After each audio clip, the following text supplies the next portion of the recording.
Well, the air quality has certainly improved in Toronto in the last 24 hours, holding steady at a level 4 on the health index, which is considered a moderate risk. But the increasing frequency of these alerts has advocates calling on the city to find solutions for vulnerable populations who have no place to take shelter. What are you seeing on the ground when these air quality alerts are issued? The reality is there are no options for people to go. And once again, we're seeing that the city has been really inadequately prepared for this. Air quality will remain a concern throughout the summer as wildfires rage in parts of Ontario and Quebec. And Toronto Public Health has warned spending time outdoors could pose various health risks if conditions are bad.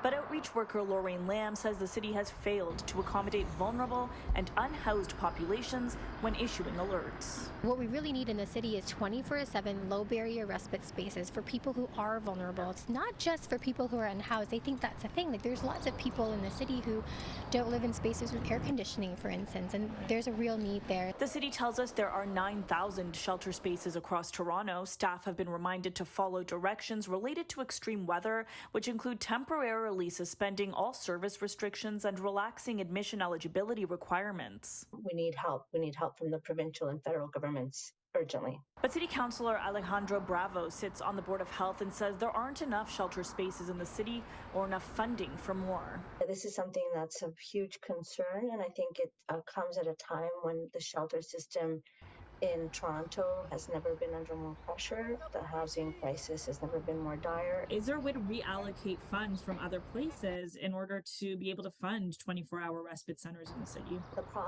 opening problem is that the shelter system is $414 million short just this year. We've put in calls to ask whether we can repurpose schools that aren't being used or other public buildings, because I think that what we need is an all level of government response to something that's just hit the city like a storm. The city also tells us the city's heat relief network consists of more than 550 accessible cool spaces that are available for people to use throughout the summer.